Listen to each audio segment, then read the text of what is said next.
Bien, ahí estamos grabando. Buenos días a las personas que están conectadas en estos momentos.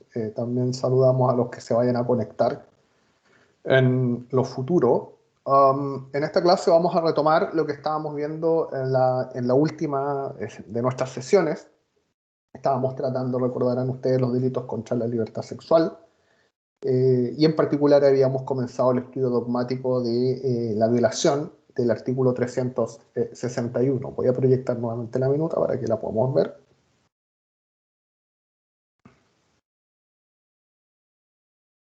¿Están viendo la minuta? Sí, profe.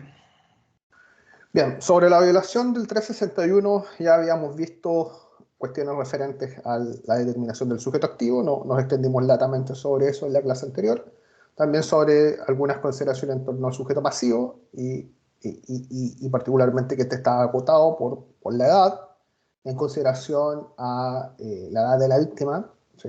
El 361 solamente es susceptible de ser perpetrado contra una persona mayor de 14 años, menor de esa edad. Estamos dentro de el tipo penal que vamos a ver a continuación, que es el artículo 362, que es la violación del menor de 14 años. Vimos que el objeto material, también dedicamos algunas palabras al cuerpo de la víctima y particularmente ciertas cavidades anatómicas que son típicamente relevantes para estos efectos, como son la vagina, el ano y la boca. Y lo último que vimos en la clase fue las formas y los medios de ejecución. Vimos que, bueno, cuando nosotros hablamos de violación se suele pensar en la fuerza y la intimidación, ¿sí? Que no es nada más ni nada menos que la utilización de las coacciones o la vis absoluta, que es física, que es el quebrantamiento, el sometimiento mediante la fuerza física, mecánica respecto a la víctima, y la vis psicológica, que no es nada más que la intimidación. Y cuando hablamos de violación, normalmente nosotros pensamos en esos medios comisivos, en la violencia o la intimidación. Pero empezamos a ver la clase anterior que también son parte son medios comisivos que son típicamente relevantes para todos estos efectos. Situaciones en las cuales ya sin usar fuerza o intimidación, el sujeto activo lo que hace es prevalerse, es decir, abusar de una posición eh, de la posición en que se encuentra respecto de la víctima. Normalmente la víctima es una persona que en estos casos está en una posición en la cual o no puede consentir o no puede oponerse a el acceso carnal. Y estos son los casos de privación de sentido más amplio de la palabra, que son los estados de inconsciencia en que se puede encontrar la víctima. Entonces decíamos en la clase anterior que efectivamente si un sujeto accede carnalmente a otro, sea un hombre o una mujer, porque está dormido en un profundo sueño, porque está ebrio en el estado comatoso de la ebriedad, o la situación que sea que involucre o porque está aturdido y quedó o se desmayó, etcétera, eso es violación, aunque no haya concurrido fuerza o intimidación, porque el legislador parte de la base que esa persona no está en condiciones de manifestar su consentimiento en lo que se refiere a la autodeterminación en la esfera de lo sexual, de modo tal que el legislador presupone de que su voluntad es negativa en cuanto a ser o no accedido carnalmente. También ocurre lo mismo con las situaciones que sin estar en estado de inconsciencia, la víctima está en una posición de incapacidad por oponerse, es decir, reducida físicamente. Acá poníamos el caso de Sarah Connor en Terminator 2, ¿sí? Típico ejemplo, una persona que está consciente pero está amarrada por otra persona, por supuesto, porque si fuera la propia persona quien la amarra y quien la somete físicamente, estamos en el caso del número 1, el 361, que es fuerza. Y finalmente prevalerse de la enajenación o trastorno mental, donde hay, dentro de la misma, donde hay dos hipótesis. La primera, la enajenación dice relación sobre una situación propiamente tal de alguna incapacidad o falta de capacidad cognitiva, ¿sí? O sea, prototípicamente frente a personas que sufren alguna enfermedad mental o están en una situación de oligofrenia, en el sentido más amplio de la palabra, y trastorno mental se entiende o ha sido entendido por gran parte de la doctrina y la jurisprudencia como una situación de afectación de la conciencia, sin estar en un estado de inconsciencia como tal, ¿sí? Eh, bueno, en todos estos casos, por supuesto, si el sujeto se prevale, abusa de esta posición y accede carnalmente a la víctima, también se configura el caso de violación, ¿sí?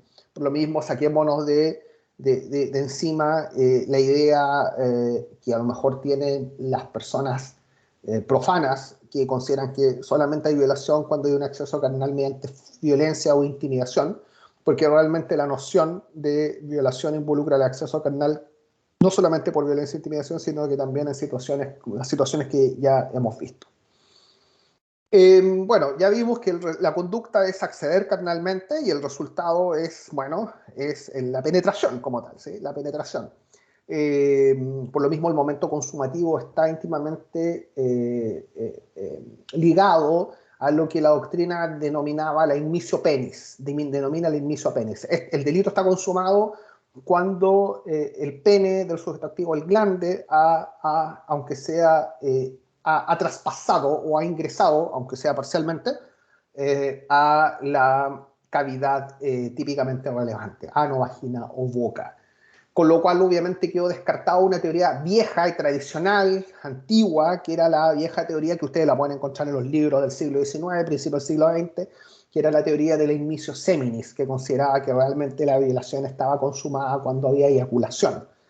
Realmente, más que todo, por una cuestión de prueba, ¿sí? Pensemos que era una época en la cual no estaba completamente desarrollado técnicas criminalísticas de ADN, etcétera, y por lo mismo se consideraba que una violación quedaba consumada, bueno, con la cópula carnal completa, entre comillas, que terminaba con la eyaculación como tal. Pero obviamente esa doctrina está absolutamente abandonada en la doctrina actual y la jurisprudencia actual, que, insisto, se alinea en la idea del immisio penis y por lo mismo basta simplemente que el pene ingrese en una de las cavidades, aunque sea parcialmente, para entender que estamos frente a una situación de consumación. Obviamente, si no ha ingresado, estamos en una situación aún en que no hay consumación. Luego se podrá discutir si hay frustración o si hay tentativa, pero en principio no hay consumación cuando el pene no ha ingresado como tal, ¿sí? También, digamos, a propósito de la antijuridicidad, y como ya fue dicho eh, al principio sobre estos delitos, obviamente el consentimiento es una causa de atipicidad, porque efectivamente si una persona, bueno, en un principio no consiente sexualmente, pero luego sí consiente, bueno, de todas maneras, eso trae consigo la tipicidad de la conducta porque estamos dentro del ámbito del ejercicio de la propia libertad y obviamente en ese sentido, si se manifiesta la libertad como tal, en la esfera de lo sexual, bueno, la persona, el sujeto pasivo perdón, el sujeto activo no estaría cometiendo un acto típicamente antijurídico. Eh, Ahora bien, obviamente el consentimiento no tiene que ser presunto, no tiene que ser eh, tácito, eh, no tiene que ser un consentimiento que se presuma como tal, sino que tiene que ser un consentimiento propiamente tal expreso. O sea, no hay espacio ya para el pretender de que porque una persona diga no está queriendo decir que sí. De hecho, esto era una discusión que también la pueden encontrar en los viejos manuales de derecho penal. Estoy hablando de primera mitad del siglo XX, en la cual se discutía profusamente sobre la idea de la resistencia de la víctima y la falta de la misma como consentimiento tácito, ¿sí? Normalmente, si ustedes ven los viejos manuales de derecho penal, por viejo me refiero a primera mitad del siglo XX, existía toda una discusión en torno a que, y particularmente sobre la mujer, porque la violación del Código Penal antiguo, pero reforma en 1999, se centraba exclusivamente en la víctima, como víctima a la mujer, el que yaciera con mujer contra su voluntad. Eh, pues bien, se utilizaba antiguamente como defensa que no se había probado, o si se había probado adecuadamente en el juicio, si es que había habido una real resistencia por parte de la víctima. Normalmente los que defendían a sujetos que estaban acusados del delito de violación, normalmente invertían la carga de la prueba respecto a la mujer para que ella probase de que no hubiese consentimiento a través de esta defensa. Y normalmente los abogados querellantes que estaban presentando la querella a favor de la mujer violada, lo que tenían que probar es que sí, que mediante otros testigos habían escuchado gritos, que gritaban no, que pedía ayuda como tal, porque si esto no existía de por medio, se construía la idea de que realmente al no existir resistencia por parte de la víctima, lo que había existido era un consentimiento tácito. Por supuesto que esta postura hoy día nos parece a todos irrisoria, no admite mayor análisis, obviamente está anclada en viejas consideraciones más bien de carácter sexista, ¿sí? Que le hacen cambiar la carga de la prueba en torno a lo que se refiere a una situación de violación a la víctima y no al victimario. Pero bueno, insisto, es una cuestión de carácter histórica y que obviamente hoy día nadie, por favor, haga el ridículo de citarlo como defensa en un tribunal. ¿Sí? El tratar de construir la idea de que si la resistencia de la víctima no traería consigo no nos haría concluir de que hay una especie de consentimiento tácito. En esta materia y en el ejercicio de la libertad sexual, los consentimientos tienen que ser expresos y concretos y obviamente reunir todos los elementos para que el consentimiento tenga efecto desincriminante, es decir, ser espontáneo, no ser obtenido mediante fuerza, error, etc. Todo lo que ustedes estudiaron en la parte general y bueno, eso.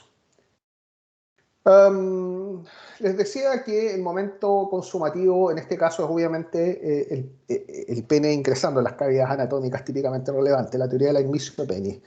Hay toda una discusión, ahora bien, qué ocurre cuando el pene no ha entrado, es decir, cuando ni siquiera parcialmente el glande se ha posado dentro de, el conducto vaginal, dentro de el recto, o sea, ha traspasado el esfínter anal, o ha traspasado la comisura de los labios y se ha depositado, aunque sea parcialmente, en la cavidad oral. ¿Qué ocurre en estos casos? Hay toda una discusión y que es muy problemática y bueno, yo le voy a hacer una tabla después acá. Se me faltó colocar la tabla, voy a colocarla acá. Tabla de caso práctico. Pero en principio el problema es el siguiente. Hay dos problemas. El primer problema es el que dice relación con la posibilidad o no de la configuración de la frustración dentro de estos delitos. A ver, ustedes saben que el iter criminis, lo estudiaban con el profesor Cabezas, la ejecución del delito, tiene distintas etapas. Todos los tipos penales de la parte especial normalmente describen el momento consumativo de los delitos, ¿sí? Pero sabemos que también en nuestro derecho se castiga la frustración, menos 1 grado, y la tentativa, menos 2 grados. En derecho comparado se llama tentativa inacabada y tentativa acabada. Pero bueno, el asunto es el siguiente, es si efectivamente se puede entender que si seguimos la teoría del inicio penis, si efectivamente existe una frustración o derechamente eso es un delito tentado, ¿sí? Es decir, este es un clásico delito en que el momento consumativo se presenta en términos binarios. O sea, hay penetración, consumación. No hay penetración, tentativa.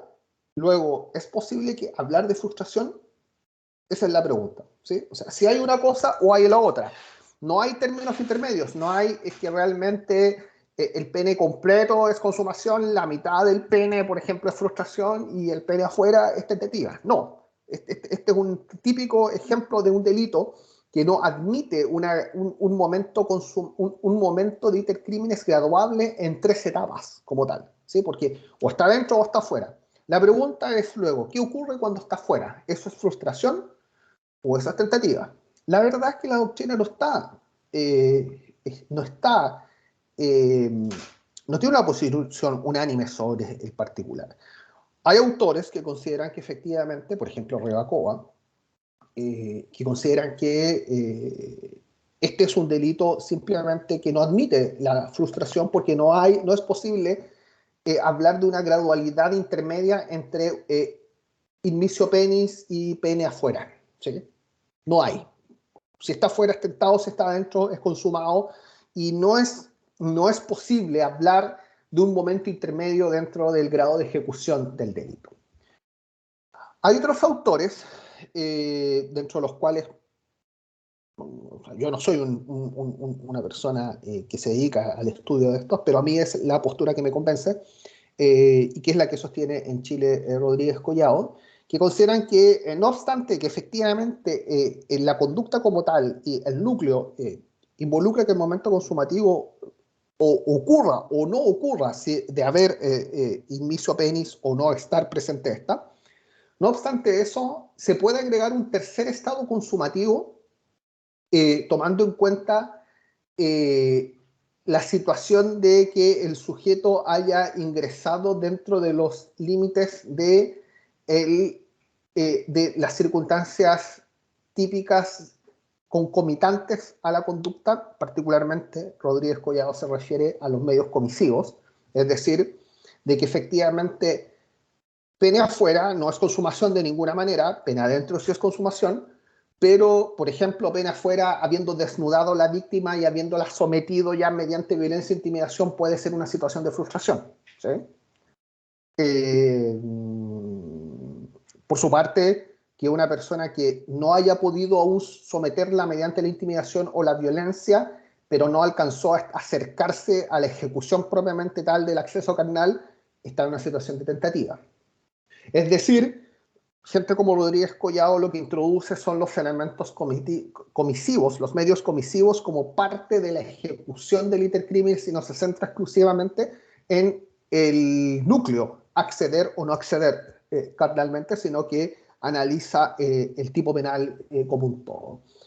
Ahora, sin perjuicio de esto, también es problemático pensar qué ocurre en aquellos casos en los cuales tampoco, sin existir inmicio penis, por ejemplo, en el caso que estábamos proponiendo recién, un sujeto está en ese proceso de someter físicamente a otra persona o mediante intimidación para proceder al acceso carnal, pero en el iter criminis también realiza una cierta clase de tocaciones sobre el cuerpo de la víctima que puedan configurar una situación de abuso sexual, que es un delito que veremos más adelante. Con lo cual, se nos genera la misma discusión que vimos a propósito del homicidio y las lesiones. Recordarán ustedes que a propósito del homicidio y las lesiones y el homicidio, nosotros dijimos que eran bienes jurídicos que estaban dentro de la misma línea de progresión de la afectación al bien jurídico, en el sentido de que para matar a una persona hay que lesionarla, ¿sí? O sea, nadie mata con poderes mentales a otra. Sino que normalmente involucra cometer, realizar heridas, golpes, maltratos de obra al tercero que se va a matar. Por lo mismo, todo homicidio en la progresión de su intercrímenes involucra en algún momento lesiones. Pues bien, lo mismo es predicable en este caso sobre el abuso sexual y la violación. Probablemente la ejecución de toda violación va a involucrar también la ejecución de alguna clase de abuso sexual, ¿sí? En forma de tocaciones en las partes erógenas, genitales, etcétera, las partes del cuerpo de la otra víctima. Y ambas guiadas por el mismo elemento subjetivo de lo injusto, que es el animus lascivus. Entonces, nuevamente, la discusión en este sentido es violación frustrada o tentada o abusos sexuales consumados. Lo mismo que planteamos en algún momento respecto del homicidio, ¿sí? Lesiones gravísimas consumadas u homicidio frustrado. ¿Sí? Pues bien, la misma solución que predicamos en ese momento es la que se aplicaría a este caso práctico, y por favor les pido que vean las clases que tratamos el tema particular a propósito del homicidio, porque el mismo razonamiento nos sirve para solucionar este problema. Por supuesto, este es un delito que en lo que se refiere a su tipo subjetivo requiere de dolo directo, pero también puede ser perpetrado con dolo eventual, es decir, dolo directo eventual, cualquiera clase de los dolos que son configurables como tal. Probablemente el dolo directo, por la propia naturaleza del delito, siempre será exigible para la violación con violencia e intimidación, porque estamos ante la realización de conductas que están orientadas a conseguir el fin del acceso carnal, así que por su propia naturaleza, violencia e intimidación van a requerir de esta clase de dolo, no porque lo exige el legislador, sino por la propia naturaleza de la conducta, pero de todas maneras el dolo eventual sí opera para efectos de las otras circunstancias, que son las circunstancias de prevalimiento. En cuanto al concurso de leyes, obviamente existe un concurso de leyes con el estupro por subsidiariedad, según veremos más adelante, con los abusos sexuales por consunción, según veremos más adelante, y con los tipos compuestos, en particular la violación del 362, pero también por aquellos delitos donde está integrada la violación junto a otro delito, por ejemplo, homicidio con violación, robo con homicidio, con violación, secuestro con violación, obviamente aplicarán esos tipos penales compuestos por especialidad sobre el 361. En cuanto a lo que se refiere a la punición, la punibilidad, el castigo es la de presidio mayor en su grado mínimo a medio, como ustedes pueden ver, por ende en su techo superior la pena es la misma del homicidio del tipo básico. Bueno, en cuanto a los tipos gravados, tenemos el artículo 362, que es un artículo que, bueno, repite lo mismo del anterior, pero sin circunstancias, expresado en los términos de el que accediere carnalmente por vía vaginal, anal o bucal a una persona menor de 14 años será castigado con presidio mayor en cualquiera de sus grados, es decir, el techo puede ser presidio mayor en su grado máximo también, aunque no concurra circunstancia algunas de las enumeradas en el artículo anterior. Es decir, la diferencia con el menor de 14 años es que, pues bien, se castiga per se solamente el acceso carnal del mismo, o sea, vía anal, vaginal o bucal. Por lo tanto, no es necesario que ocurran las circunstancias estudiadas anteriormente.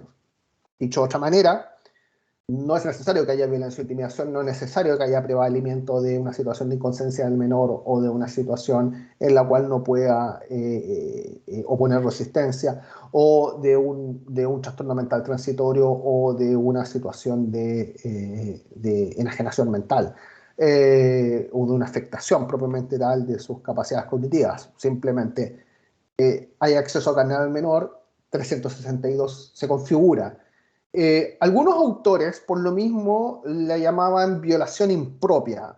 Yo les advertiría, y esto lo digo para advertirles, que es una nomenclatura un tanto inexacta, es una nomenclatura que yo creo que debe ser abandonada, porque da la sensación de que efectivamente el menor, esto no fuese una violación, derechamente, ¿sí? Existe la idea de que si el menor, aunque el menor consienta, efectivamente es violación, y por lo mismo algunos autores la llamaban violación impropia. La idea es como que no habría violación, pero igual te castigamos por violación. Pero la verdad de las cosas es que sí es una violación, y de hecho no hay consentimiento, como ocurre en la violación, porque al menor de 14 años el legislador, por razones de protección a su desarrollo psíquico y físico en la esfera de lo sexual, realmente el legislador presupone que no hay consentimiento por parte del menor, o su consentimiento es irrelevante, o el legislador presupone que el consentimiento siempre es negativo en lo que se refiere a mantener una relación sexual como tal, y por lo mismo es una violación en el sentido propio de la palabra, porque se está teniendo trato carnal con una persona que el derecho no le permite consentir en la esfera de lo sexual, y que el propio derecho ya está dando una respuesta que siempre su consentimiento va a ser negativo en lo que se refiere a la autodeterminación en la esfera de lo sexual, así que de todas maneras es una violación. Ahora bien, obviamente una tipificación aparte es sustentable, porque como ya vimos, el tipo del 361 se aplica solamente a los mayores de 14 años.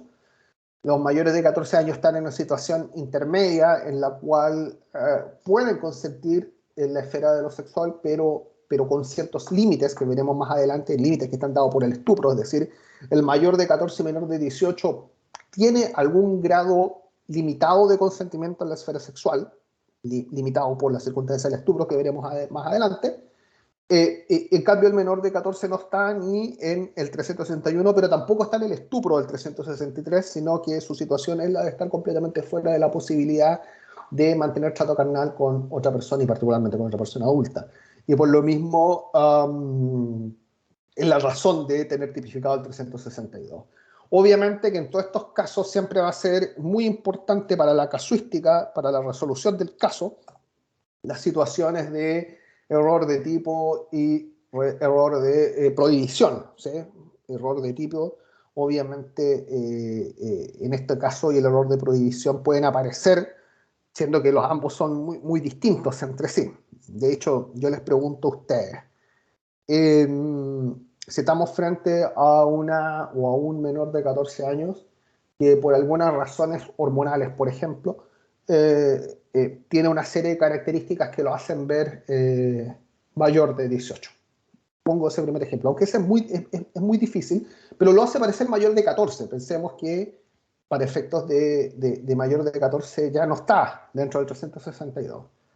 Entonces estamos frente a una situación en que un menor de 14 por razones hormonales y anatómicas, eh, eh, aparenta físicamente o mayoría de edad o mayoría de 14 años, es decir, que no está dentro del 362. ¿Eso es error de tipo o error de prohibición? Pregunto.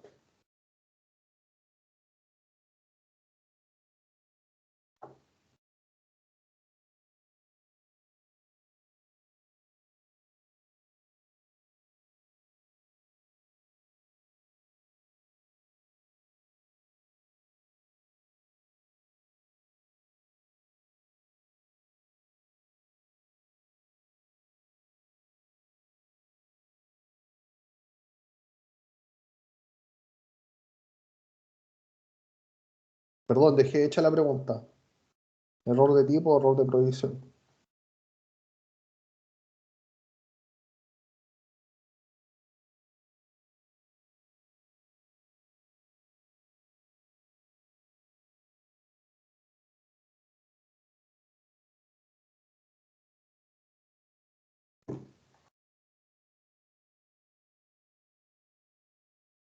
Buenos días, profesor. Error de prohibición, ¿Por qué? porque consideraba el autor del delito que la situación que está realizando estaba conforme a la ley, conforme a derecho, aparentando de que la niña tenía la mayoría de edad, pensando él.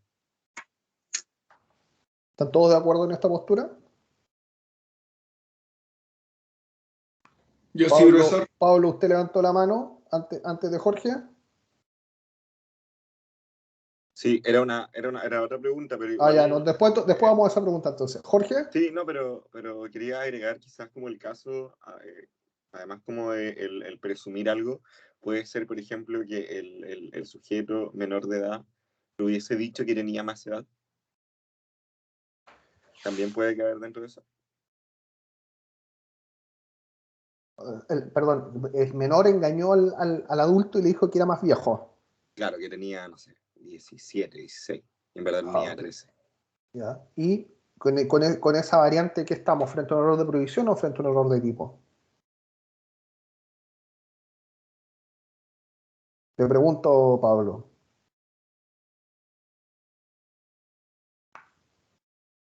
Em,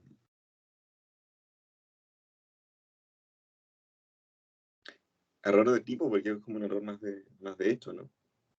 Ya, pero ya, por favor, que el profesor Cabeza le da un patatús se lo escucha con lo que acaba de decir. Error de hecho para que lo devuelva a penal uno.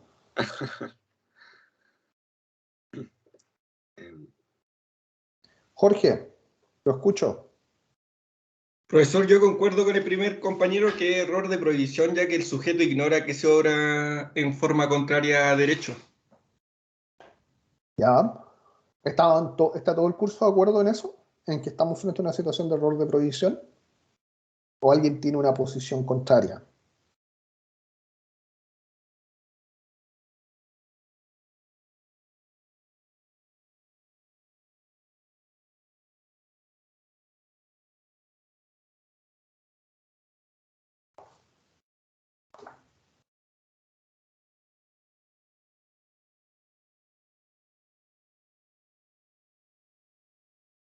Profesor, yo Sí. creo que es un error de prohibición, quizás como refiriéndome más a este caso, porque el sujeto activo pensaba que el hecho como tal no era ilegal, digamos.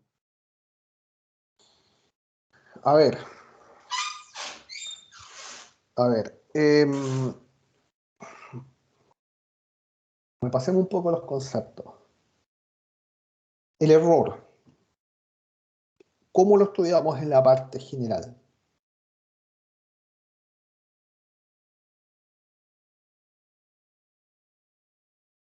Le pregunto al curso completo, supone que todos aproban la parte general. Por favor, el que sea, el que quiera que responda. ¿Cómo estudiamos el error? ¿A propósito de qué?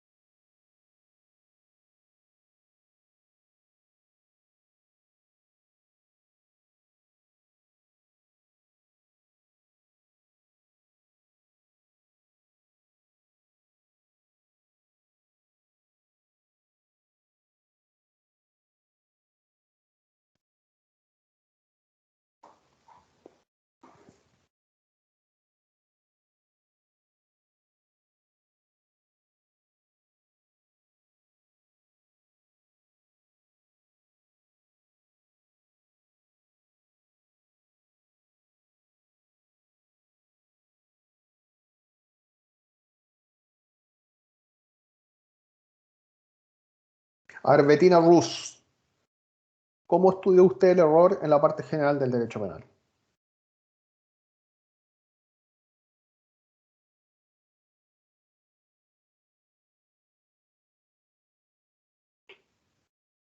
¿Bettina está despierta o está durmiendo?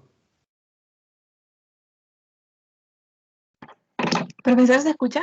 Sí, le escuchamos súper fuerte y claro. Como elemento normativo del tipo, ¿a eso se refiere? ¿Cómo estudió usted el error en la parte general? Cuando aprobó la parte general y estudió para las pruebas, evaluaciones, el error lo estudió, sin duda, eso lo doy por hecho. A propósito, ¿de qué estudió el error? Esa es mi pregunta. Mm,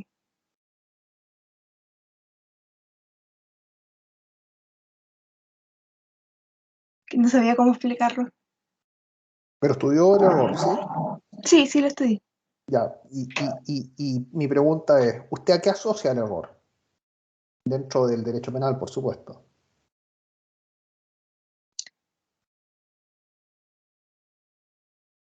¿A qué elemento del delito asocia el error? ¿Elemento subjetivo? ¿El elemento subjetivo de qué? ¿Del tipo? ¿Por qué?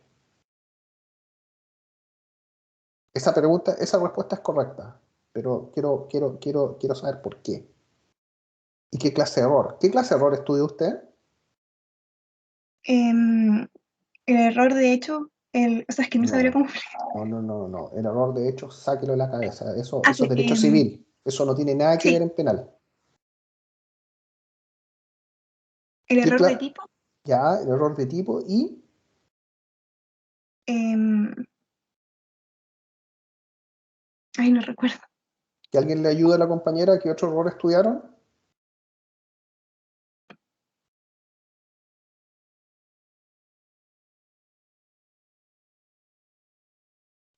El error de prohibición. El error de prohibición, Jacqueline, efectivamente. Estudiaron el error de tipo y el error de prohibición. Mi pregunta es, ¿el error se estudia en la faz negativa de ciertos elementos del delito? ¿El error de tipo es la faz negativa de qué elemento del delito? Del tipo, De la de la tipicidad. Su tipicidad. propio nombre lo dice, efectivamente. Y de hecho lo que anula es el elemento subjetivo del tipo, según lo que dijo Bettina. Y el error de prohibición lo estudiaron como la faz negativa de qué elemento del delito.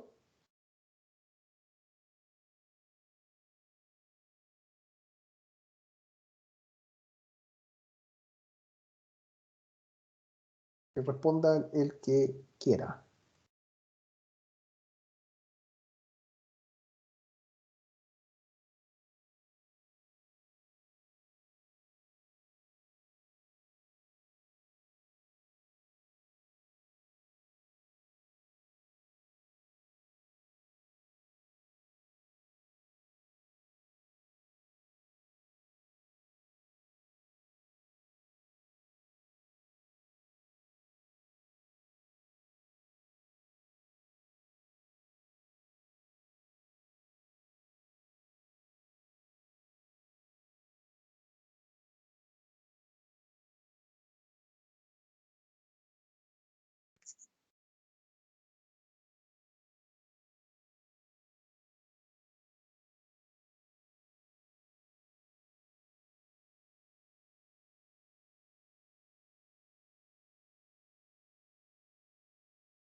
Fernando Rojas, ¿cómo estudió el error de prohibición en el curso de la parte general?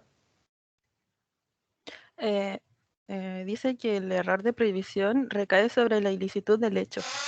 Efectivamente, el error de prohibición recae sobre la ilicitud del hecho, es por ende un elemento negativo de la culpabilidad que afecta la conciencia antijuridicidad.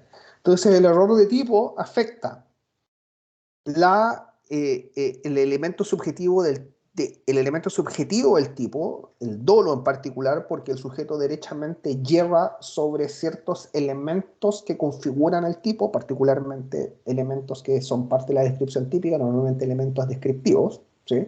Por lo mismo, un sujeto que creyendo, por ejemplo, que está en una zona de caza con Z y le dispara a un ciervo, está cazando ciervos en un bosque, le dispara un ciervo y lo mata, y luego va a recoger su presa y se da cuenta que era un sujeto que estaba disfrazado de Rodolfo el Reno, porque estamos en una época de Navidad, y yace muerto ahí. En principio nosotros podríamos sostener como defensa una situación de error de tipo, porque él erró sobre el objeto material de la conducta, él pensó de que estaba disparándole a un reno que estaba cazando en una zona de caza como tal, y por lo mismo que era plausible, es un error esencial y en este caso insuperable, de que efectivamente no era un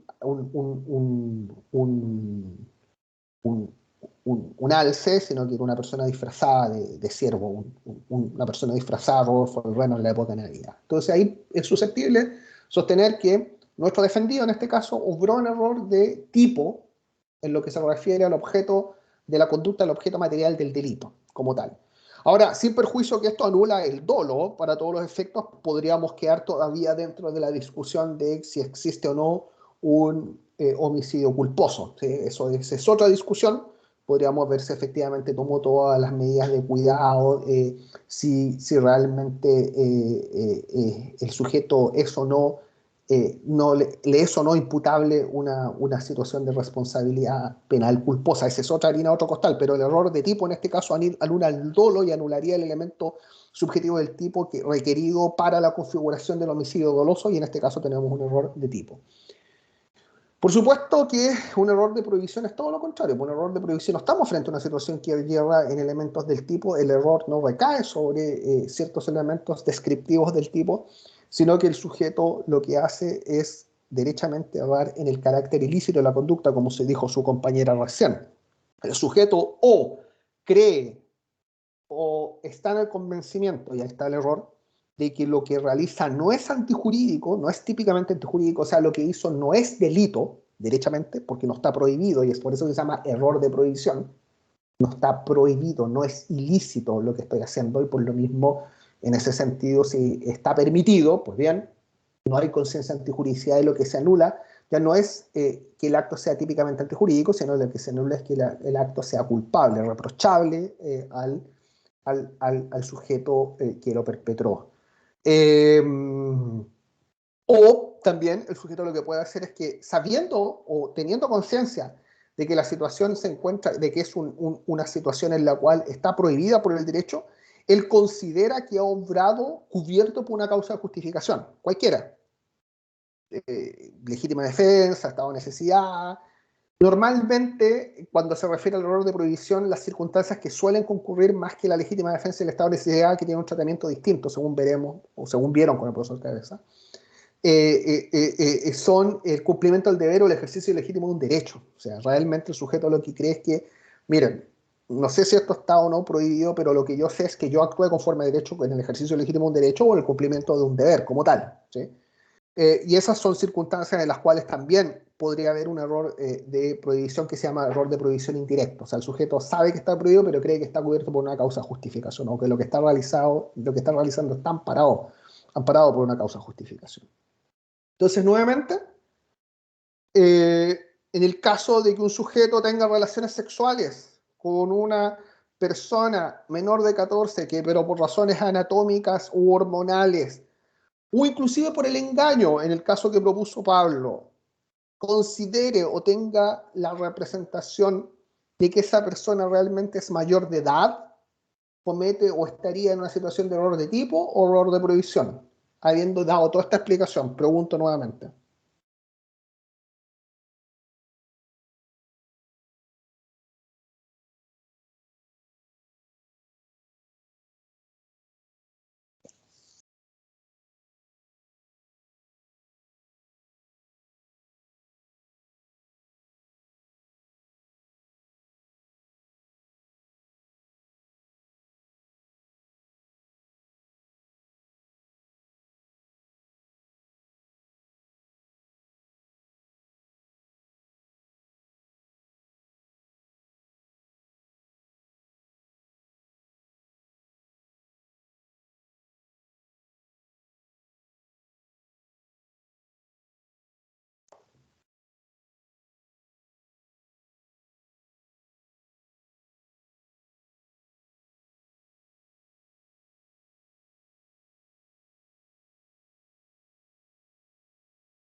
Germán Ferrer, ¿en una situación de error de tipo o en una situación de error de provisión? En este caso, sí, eventualmente se podría configurar, pero tendrían que darse todas las circunstancias que usted ha explicado. Sí, pero Personalmente, ¿qué situación se configuraría después de todo lo que hemos dicho? una exención de culpabilidad, o sea, dado que existe un error en el hecho, o sea, él no sabía que tenía, supongamos, 17 años, 16 años, las circunstancias anatómicas que poseía él o ella.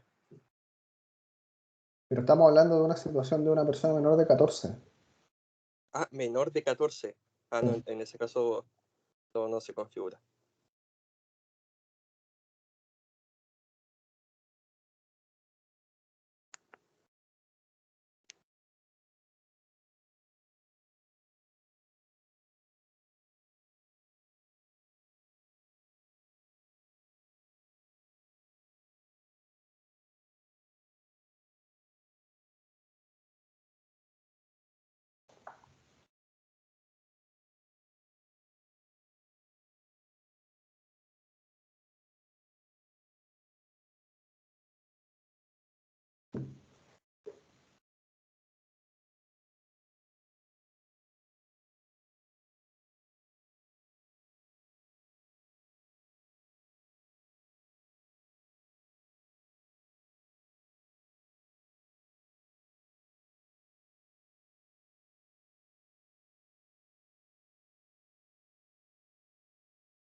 Bien, dejémoslo para la evaluación mejor, sigamos avanzando. A ver, vamos al estupro. El estupro está consagrado en el artículo 363. El estupro está una lectura del artículo 363, lo vamos a ver, déjenme proyectarlo.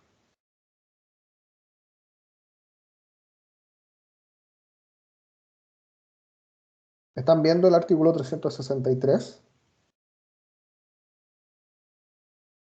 Pregunto. Sí, profesor. Sí. El 363 dice, será castigado con presión menor en su grado máximo, a presidio mayor en su grado mínimo, el que accediere carnalmente por vía vaginal, anal o bucal a una persona menor de edad, pero mayor de 14 años, concurriendo cualquiera de las circunstancias siguientes. Primero, cuando se abusa de una anomalía o perturbación mental aún transitoria de la víctima que por su menor entidad no sea constitutiva de enajenación o trastorno. Segundo, cuando se abusa de una relación de dependencia de la víctima, como en los casos en que el agresor está encargado de su custodia, educación o cuidado, o tiene con ella una relación laboral. Tercero, cuando se abusa del grave desamparo que se encuentra la víctima. 4, cuando se engaña a la víctima abusando de su inexperiencia o ignorancia sexual. Pues bien, a ver, ¿qué podemos decir del estupro? Como ustedes ya pueden ver, el estupro tiene una serie de parecidos, pero también de diferencias con la violación. por lo pronto, el parecido es efectivamente que este también es un delito de acceso carnal. Eso los une. Este es un delito en el cual la conducta es el acceso carnal, es decir, la introducción del pene en la vagina, el ano, la boca de la víctima. Pero tiene una serie de elementos diferenciadores. Por lo pronto, según lo que hemos leído, la primera diferencia está dada por el sujeto pasivo, mientras que en la violación tenemos en el 363 el acceso carnal de un mayor de 14 y en la del 362 un menor de 14. En este caso, el sujeto activo está acotado a los 4 años que van entre ser mayor de 14 y ser menor de 18. ¿Sí? Ese son el marco etario del sujeto pasivo. Basta que sea mayor de 18 para que ya sea inconfigurable el estupro. Y en el caso de que el acceso carnal sea con menor de 14, obviamente estamos frente al caso de la violación del 362 y no del estupro. Bueno, a ver, el sujeto activo, lo mismo que vimos sobre la violación, repito, tal cual, acá es lo mismo. El sujeto pasivo, ya lo vimos, también está acotado por la edad. El objeto material es el cuerpo de la víctima y son las mismas cavidades anatómicas que vimos en el caso de la violación. Pero donde cambia el asunto es en la situación de las formas y medios de ejecución. Porque realmente, mientras que en la violación, las formas y medios de ejecución eran la violencia o intimidación, ¿sí? Y las situaciones de prevalimiento de circunstancias en las cuales la víctima no puede consentir o no puede oponer resistencia. En este caso, las circunstancias típicas son todas circunstancias que están relacionadas con el abuso o con una situación de engaño o abuso, mejor dicho, de inexperiencia o ignorancia sexual. Y es por eso que la doctrina distingue entre el estupro abuso y el estupro engaño, o el estupro por prevalimiento y el estupro por inexperiencia o ignorancia sexual. De alguna manera, un estupro con engaño, porque lo que se le hace es engañar a la persona en cuanto a este punto. Pues bien, el primer grupo, los casos de abuso, de prevalimiento, estamos frente a todas las situaciones en las cuales el sujeto activo abusa de una posición asimétrica que tiene respecto a la víctima, aunque digámoslo que el esquema rector del estupro está dado por este abuso de una situación de asimetría entre el sujeto activo y la víctima. Si ustedes se dan cuenta, las primeras circunstancias están referidas a la anomalía o perturbación mental del menor, que pueden ser tanto situaciones que no involucran estas afectaciones que se exigen para efecto de la violación, sino que están en un estado inferior, o sea, por ejemplo, una situación de embriaguez menor, del menor, valga la redundancia, o de oligofrenia leve del menor, es decir, situaciones en las cuales no los haga estar dentro de dentro del área de la configuración de la violación, pero sí en sus contornos. ¿Sí? Pues bien, cualquiera de estas situaciones en las cuales haya una anomalía o perturbación de la psique del menor, de la cual se pueda aprovechar el sujeto activo para luego acceder carnalmente, bueno, tenemos situaciones de estupro. Luego, las otras situaciones son todas las que dicen relación con relaciones de dependencia, es decir, la simetría, mientras en el caso anterior la simetría está dada por las capacidades cognitivas del que accede carnalmente respecto de las capacidades cognitivas disminuidas del que es accedido carnalmente, y sobre la base de esto se configura el abuso. En esta segunda hipótesis, en este segundo grupo o subgrupo dentro del estupro-abuso, están las situaciones en las cuales la simetría está marcada porque hay una dependencia, como por ejemplo los que pone el tipo penal, que ya lo acabamos de ver, que son situaciones de el agresor encargado de su custodia. Pensemos que el agresor, obviamente sin ser padre o madre, porque en ese caso estamos frente a un incesto, sin ser ascendiente, porque en ese caso estamos en un incesto, pero pensemos en una persona que tiene la custodia de un menor por cualquier razón, y que obviamente sin configurarse el estupro lo accede carnalmente, pues bien, estupro, o está a cargo de su educación, o sea, también si estamos frente a una situación, pongamos un ejemplo, de un profesor de enseñanza media que a sus estudiantes de 14, mayores de 14 y menores de 18, ¿sí? Les dice, bueno, para que pasen de curso, para subir las notas, déjenme penetrarla o penetrarlo. No, pueden ser hombre o mujer las víctimas de este delito. Y pues bien, en ese caso, estupro como tal. Obviamente siempre y cuando no se configure la circunstancia de violación, porque si hay violencia o intimidación, si hay intimidación propiamente tal es violación, pero mientras no estemos en estos puntos, mientras no estemos dentro de las hipótesis de la violación, pero sí esté esta situación de dependencia, de subordinación, de asimetría, y sobre la base de esto se determina la otra acceder carnalmente, pues bien, en el ejemplo que pusimos, un profesor de enseñanza media que le dice a las alumnas o los alumnos mayores de 14 y menores de 18, si usted quiere pasar de curso, pues bien, tiene que dejar que lo acceda carnalmente, tiene que hacerme una fillacio, etc.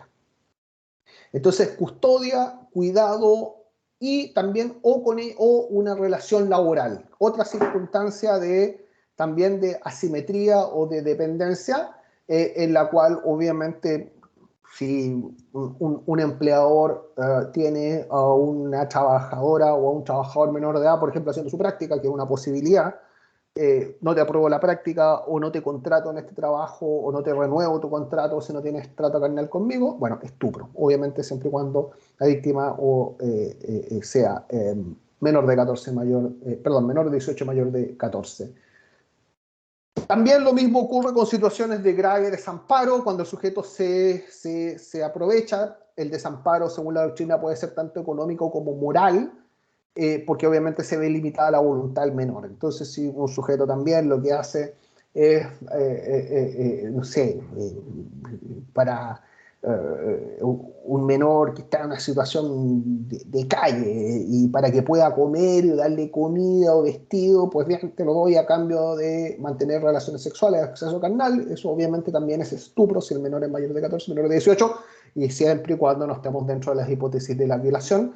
Y también la doctrina se ha abierto, aunque no tanto la jurisprudencia, a que el desamparo también puede ser moral. O sea, también puede ser una persona que sin tener una situación de desamparo económico, de abandono económico, esté abandonado moralmente, es decir, un menor que tenga problemas afectivos, de depresión, etcétera, y que el adulto se aproveche de esta situación para tener trato carnal. Y el último de las hipótesis es el estupro o engaño, que es el estupro histórico clásico, ¿sí? Que normalmente en los viejos manuales de texto de derecho penal del siglo XIX estaban explicados con la casuística de la denominada prueba de amor, ¿sí? La prueba de amor, que consistía normalmente en el sujeto que le pedía a una doncella, así estaba explicado en los manuales antiguos, que le diera como prueba de amor de una futura promesa de matrimonio el tener trato carnal, el tener cópula con él. Y realmente era un engaño simplemente para poder, decían los libros antiguos, disfrutar de la doncellez de la menor, y sobre la base de eso aprovecharse de su inexperiencia e ignorancia sexual. De hecho, el Código Civil en el artículo 101, a propósito de los esponsales, habla de que la promesa de matrimonio puede operar como agravante del crimen de seducción. Si ustedes miran el artículo 101, Código Civil, ese viejo crimen de seducción no era nada más ni nada menos que el estupro por prevalimiento de la inexperiencia o ignorancia sexual del menor como tal, ¿sí? Bueno, en cuanto a la conducta y al resultado es el acceso carnal, igual que en la violación, nada más que decir sobre eso. Y es interesante tener presente que obviamente que sin prevalimiento y sin engaño no se configura el injusto en el trato menor en el trato sexual con menores de 18 mayores de 14, aunque hay parte de la doctrina que plantea que estos elementos basta que se configuren, no son necesarios de alguna manera, es decir, anulan el consentimiento del menor. O sea, dicho de otra forma, hay parte de la doctrina que dice que obviamente si no hay prevalimiento, si no hay abuso, ni tampoco hay engaño, no hay injusto en el trato sexual, pero también la doctrina actual y también la jurisprudencia, y sobre todo aplicando la idea del interés superior del menor, ha dicho de que si se configura la circunstancia, se tiene que entender que existe prevalimiento o abuso de la situación. Dicho de otra manera, de alguna manera no es posible, por ejemplo, que una menor de un liceo o un colegio tenga trato carnal lícito, como por ejemplo con un docente o un profesor, porque de alguna manera está en la circunstancia descrita por el estupro como tal, es decir, esa relación sexual inmediatamente está, entre comillas, dentro del contexto de un abuso como tal, y por lo mismo, de alguna manera, la libertad sexual del menor estaría limitado en estos contextos. No es la libertad sexual, obviamente, del profesor, es la libertad sexual del menor, la que está limitada, y por ende su consentimiento no sirve en los mismos sentidos del 362. Si el menor está en la situación de las que describe el estupro, da lo mismo que él consienta, ese es el punto. Siempre se entenderá de que exista un prevalimiento, y por lo mismo la configuración de la causal y del tipo penal del 363, perdón. Obviamente el error de tipo, el tipo subjetivo requiere dolo directo, pero también dolo eventual. Sobre el dolo eventual, sobre todo, nuevamente se dará, se podrá dar obviamente a propósito de, o sea, hay que ponerlo en conexión con las situaciones de error de tipo y de prohibición. Lo mismo que dijimos en el caso anterior, porque se puede ocurrir acá, porque recordarán de que el sujeto pasivo tiene que tener más de 14, menor de 18, y bueno, habría que ver cuál es la situación que se configura para efecto del error de tipo y el error de prohibición. Lo vamos a dejar después para la resolución de problemas de casos prácticos al final del curso.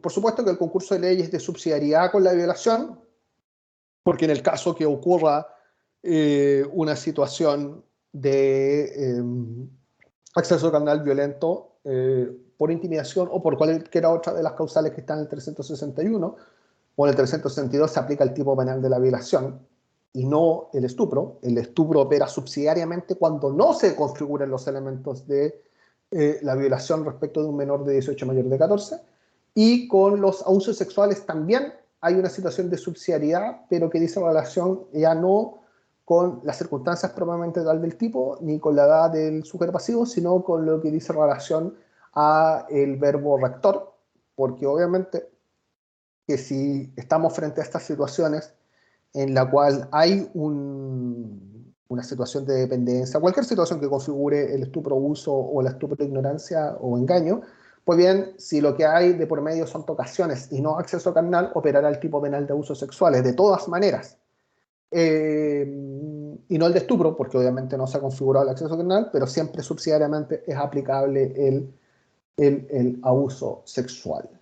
Bien, ya vimos la punibilidad, y para cerrar, digamos que existe un tipo penal específico, un fósil en nuestro Código Penal, que se llama el estupro sodomítico, y que está en el artículo 365, que es el siguiente: el que accediere carnalmente a un menor de 18 años de su mismo sexo, sin que medien las circunstancias de los delitos de violación o estupro, será penado con reclusión menor en su grado mínimo a medio. Es decir, el Código Penal, este tipo penal como tal, se explica históricamente por el hecho de que antes ahí estaba el tipo penal de sodomía. Recordarán que cuando partí esta clase les dije que antes de la reforma del año 1999 en Chile se castigaba las relaciones sodomíticas entre varones independiente de su edad, es decir, estaban castigadas penalmente las relaciones sexuales aún consentidas entre personas mayores de edad, relaciones sexuales homosexuales entre hombres, por supuesto, se entiende, porque siempre se hablaba de acceso carnal, así que de alguna manera quedaban descartadas las relaciones sexuales lésbicas como tal, porque obviamente una mujer no puede acceder carnalmente porque carece de pene, en los términos que vimos cuando estudiamos el sujeto activo de la violación. Pues bien, antes de la reforma del 99, el crimen de sodomía era un delito que, insisto, lo que hacía era dejar fuera de la ley como tal la expresión del impulso sexual homosexual, castigarlo con pena. Eso cambió con la reforma del año 1999, pero quedó este resabio de ese tipo penal, de ese viejo tipo penal, que es el estupro sodomítico. Es decir, se modificó el tipo penal y lo que se castigó fue el acceso carnal de un menor, obviamente de un menor de 18 años, de su mismo sexo, dice el Código Penal. Por lo mismo se entiende que es una relación sodomítica entre hombres, ¿sí? Una relación sodomítica homosexual. Pero con la particularidad de que, sin que medien las circunstancias de los delitos de violación o de estupro, se castiga de todas maneras con reclusión menor en sus grados mínimos a medio. Es decir, se dio un trato diferenciado al acceso carnal de menores, lo cual nos hace concluir que, de alguna manera, el 363 que acabamos de ver sobre el estupro es aplicable solamente a las menores de 18 y mayores de 14 mujeres, desde el punto de vista, mujeres desde el punto de vista sexual biológico, ¿sí? Es decir, personas con vagina y con vulva y bueno, con todas las gónadas propias de las mujeres, y el 365 es aplicado a los varones mayores de 14 y menores de 18. Obviamente esto ha sido sometido a una serie de críticas por parte de la doctrina, en primer lugar porque se pune de forma diferente las relaciones homosexuales, porque, bueno, de alguna manera se considera que esto no es nada más que un resabio del viejo crimen contra natura de sodomía, inclusive se discute, bueno, ¿y por qué, por ejemplo, las relaciones homosexuales entre lésbicas entre menores de 18 y menores de 14, pues no tienen ningún tratamiento penal y está así? Bueno, la pregunta realmente, o la pregunta de por qué esto es así, o mejor dicho, la respuesta a la pregunta de por qué esto es así es simplemente por razones históricas. Es decir, cuando se hizo la gran reforma del 99 y se eliminó el delito de sodomía, parte de las negociaciones involucró que de todas maneras se dejara un tratamiento específico para las relaciones sodomíticas cuando se era menor de edad. El fundamento, obviamente, el fundamento estaba dado por razones de indemnidad sexual, si uno lee la historia fidedigna de la ley, en el sentido de que también el género, las decisiones sobre las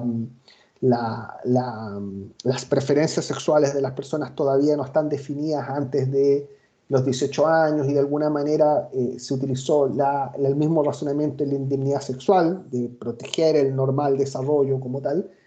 Pero bueno, se pasa por alto también que tal vez probablemente es la edad en la cual los jóvenes experimentan y están definiendo su sexualidad, y por lo mismo dejarlo encasillado solamente en una forma de expresión de las preferencias sexuales también sería contraproducente.